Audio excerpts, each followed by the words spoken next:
ಗಾಡಿ ಒಂದಕ್ಕೊಂದು ಟಚ್ ಆಗೈತೆ. ಒಂದಕ್ಕೊಂದು ಟಚ್ ಆಗೈತೆ.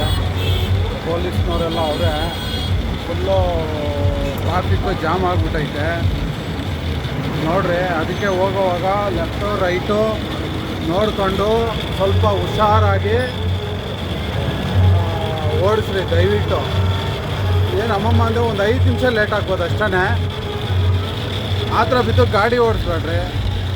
ನೋಡಿರಿ, ಇದು ಫುಲ್ಲು ಬ್ರಿಡ್ಜೆಲ್ಲನೂ ಕಡಿಮೆ ಅಂದರೆ ಒಂದು ಅರ್ಧ ಕಿಲೋಮೀಟ್ರ್ ಜಾಮ್ ಆಗಿದೆ. ಪಾಪ ಸ್ವಿಫ್ಟು ಮತ್ತು ಇನ್ನೊಂದು ಗಾಡಿ ಟಚ್ ಆಗೈತೆ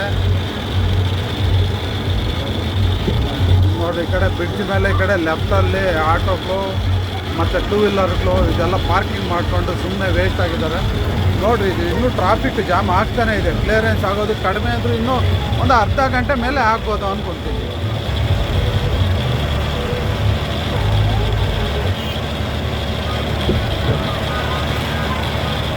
ಯಾಕಂದರೆ ಇವಾಗ ನೋಡಿರಿ, ಆ ಗಾಡಿ ಟಚ್ ಆಗೈತೆ.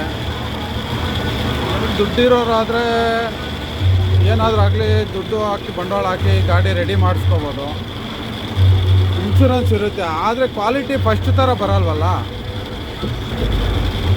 ಹೀಗಾಗಿ ನೋಡಿಕೊಂಡು ನಿಧಾನವಾಗಿ ಓಡಿಸ್ಕೊಂಡ್ರೆ ಉತ್ತಮ. ಈ ಟ್ರಾಫಿಕಲ್ಲೆಲ್ಲನೂ ಅಷ್ಟು ಬಿಟ್ಟರೆ ನೀವು ಹೈವೇಗೆ ಹೋಗ್ಬಿಟ್ಟಿದ್ದೀರ ಅಂದರೆ ಆರಾಮಾಗಿ ಒಂದು 60, 70, 80ರಲ್ಲೂ ಓಡಿಸ್ಕೊಂಡ್ರು ಆರಾಮಾಗಿ ಏನು ತೊಂದರೆ ಇರೋಲ್ಲ. ಹಿಂದೆ ಮುಂದೆ ಗಾಡಿಗಳು ನೋಡ್ಕೊಂಡು ಓಡಿಸ್ಕೊಂಡ್ರೆ ಟ್ರಾಫಿಕಲ್ಲೆಲ್ಲ ಸ್ಪೀಡ್ ಅಷ್ಟು ಒಳ್ಳೆಯದಲ್ಲ ನೋಡಿರಿ. ಯಾಕಂದರೆ ಸ್ಪೀಡಲ್ಲಿ ಹೋಗ್ತಾ ಇರ್ತೀರಾ, ಯಾವ ಕಡೆನೋ ಒಂದು ಕಡೆ ಗಮನ ಕೊಡ್ತೀರಾ.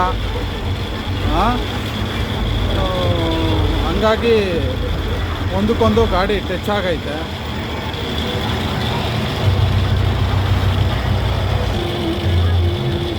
ಬ್ರಿಡ್ಜೆಲ್ಲ ಪಾಸ್ ಆದ್ವಿ. ಬ್ರಿಡ್ಜು ಡೌನ್ ಇಳಿತಾ ಇದ್ದಂಗೆ ಟೋಲ್ ಬಂತು.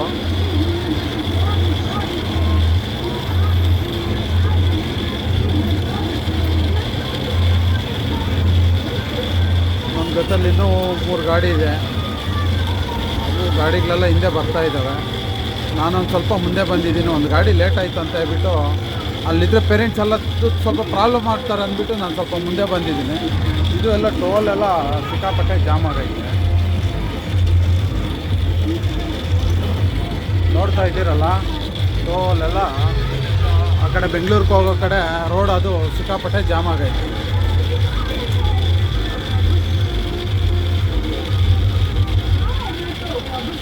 ನೋಡ್ರಿ ಟೋಲು ಎಲ್ಲ ನಾಳೆ ನಾಳಿದ್ದು ಎಲ್ಲ ರಜೆಗಳಿರ್ತವೆ ಇರೋದ್ರಿಂದ ನೋಡಿ ಎಲ್ಲನೂ ಊರಿಗೆ ಹೋಗೋದಕ್ಕೆ ಎಲ್ಲರೂ ಕಾಯ್ತಾ ಇದ್ದಾರೆ.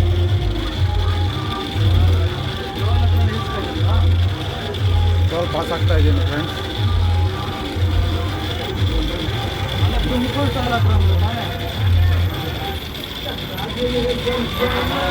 ಟೋಲ್ ಪಾಸ್ ಆಯಿತು.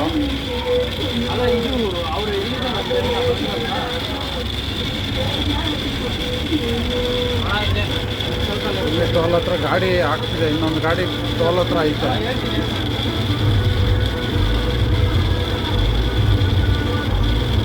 ಎಲ್ಲ ಜನ ಎಲ್ಲ ಊರುಗಳಿಗೆ ಹೋಗೋದಕ್ಕೆ ಸಿಕ್ಕಾಪಟ್ಟೆ ಜನ ಎಲ್ಲ ಜಾಸ್ತಿ ಜನ ಇದ್ದಾರೆ.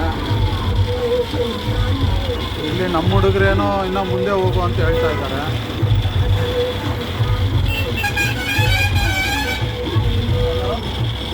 ನಮ್ಮ ಹುಡುಗ ಬರ್ತಾ ಇದ್ದಾನೆ.